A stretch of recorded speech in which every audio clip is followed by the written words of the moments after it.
Bonjour à tous et bienvenue sur une nouvelle histoire éphémère. Alors ça fait longtemps qu'il n'y a pas eu de vidéo parce que j'avais besoin de un petit peu essayer de chercher mes sujets et de trouver des nouvelles choses à dire. Et on s'attaque aujourd'hui à Genshin Impact avec le guide du voyageur en Teyvat. Alors le guide du voyageur en Teyvat, c'est un livre qui résume de manière exhaustive toutes les régions de Teyvat, donc à commencer par Mondstadt dans le tome 1, et dans le tome 2 évidemment Liyue, évidemment les autres tomes ne sont pas encore sortis, et qui s'y prend région par région. Donc le tome 1, Mondstadt, c'est maintenant. La vallée d'Adopa. Les 3 tribus de Brutocolinius peuplant cette vallée affichent une population nombreuse. Qu'adviendrait-il si d'aventure l'on construisait une cage de forme sphérique et que l'on y jetait tous ces Brutocolinius ?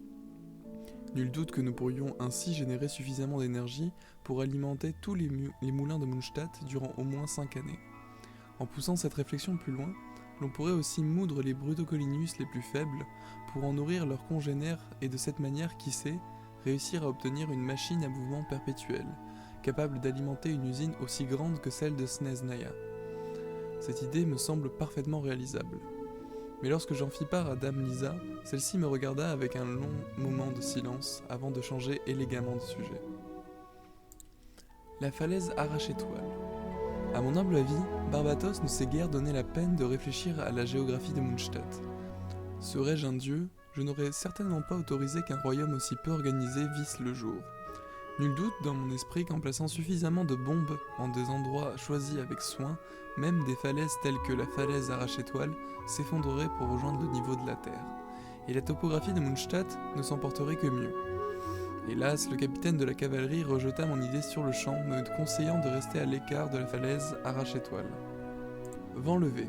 Il s'agit du seul endroit un tant soit peu nivelé des terres de Mondstadt. En son centre se dresse un gigantesque chêne. On raconte que c'est ici que Vénessa prit son ascension. Cependant, après avoir longtemps cherché, je n'y ai trouvé aucun signe de quelconque dispositif de lancement. Souhaitant vérifier une théorie, j'ai capturé quelques Brutocolinius à proximité. Malheureusement, la plus longue distance de vol obtenue à partir du chêne n'a pas dépassé les huttes de chasseurs de Doclair. Quelle déception. Les côtes du Faucon. Mon expérience ratée avant levée a causé quelques remous à Doclair, et m'a valu d'être surveillé par l'un des membres de l'ordre de Favonius, sur l'ordre de Jean. Je me suis donc replié sur la côte du Faucon. Ce lieu est d'un ennui. Les stupides rapaces qui tournoient dans le ciel et les anémoblobes flottants ne présentent aucun intérêt. Pire que tout, je n'ai rien à y faire. L'éclaireuse qui m'accompagne en revanche a l'air de bien s'amuser avec les enfants du coin. Bois des murmures. Une énième forêt à Mondstadt, Amber, l'éclaireuse qui m'accompagne, a l'air de bien connaître le coin. Elle possède un engin explosif qui a attiré mon attention. Je suis convaincu qu'avec un peu de bricolage, je pourrais aisément le transformer en outil capable de réduire cette entière forêt et les montagnes avoisinantes en cendres. Ma proposition semble l'avoir effrayé, mais mon idée n'en demeure pas moins brillante. Je la mettrai en œuvre une autre fois. Le canyon de Brie-Couronne. Je me suis enfin débarrassé de l'envoyé de l'ordre de Favonius. Je suis arrivé dans cette vallée située sur la côte nord-ouest du lac de Cidre. L'endroit est encore gardé par des mécanismes anciens, mais les soldats chargés de garder la passe pour le seigneur des rafales ont disparu depuis longtemps. Le vent du temps n'ont laissé derrière eux que des Brutocolinius ballots et ses gardiens mécaniques silencieux. J'ai voulu tester s'il était possible de contrôler un gardien des ruines à l'aide d'un Brutocolinius, mais l'expérience n'a pas été concluante. Le gardien a volé en éclats. Quant au Brutocolinius qui était accroché... Bref. Ah, et la moitié des ruines ont été détruites dans le procédé. Et enfin, ce qu'on attend tous, l'antre de Storm Terror. Le canyon de Brie-Couronne mène à ces ruines d'une ancienne cité, érigée par le cruel seigneur des rafales. Construite suivant une forme de cercle qui semble que chaque habitant y a arrangé son propre espace entre les anneaux intérieurs et extérieurs.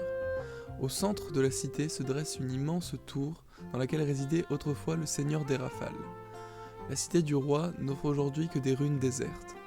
J'ai fait exploser quelques galeries afin de faciliter les futures ascensions de la tour. Ça n'a pas l'air trop mal. Ça fait plus ancien maintenant, je trouve. Donc pour quelqu'un comme moi qui suis pas du tout familier avec le lore de Genshin, je dois avouer que ça me perturbe un petit peu la tendance qu'a ce personnage à toujours vouloir tout faire péter. J'avoue que je comprends pas trop, et apparemment les Brutocolinus généreraient une forme d'énergie. J'ai pas dû suivre assez bien les quêtes parce que je m'en souviens pas du moment où ils ont dit ça, mais ça a l'air intéressant de voir justement les rapports qu'ont les Brutocolinus dans ce monde, et aussi les idées farfelues qu'ont Alice, parce que oui, l'auteur du livre, c'est Alice, qui voyage justement à travers tout Teyvat pour nous dire comment c'est. Et l'autrice de ce livre est assez dérangeante, et apparemment tout l'ordre de Favonius semble être d'accord avec moi. Je sais pas ce que c'est que cette passion pour les explosions qu'elle a, mais ça m'a l'air d'être quelque chose qui est pas très très sain. Voilà, donc à voir dans le tome 2 si cela se poursuit. En tout cas, c'était le tome 1 du guide du voyage en Teyvat. J'espère que ça vous a plu. Si c'est le cas, n'hésitez pas à vous abonner, à laisser un like, à partager la vidéo éventuellement aux gens qui auraient la flemme de lire les livres eux-mêmes et qui voudraient avoir une version MP3. Voilà.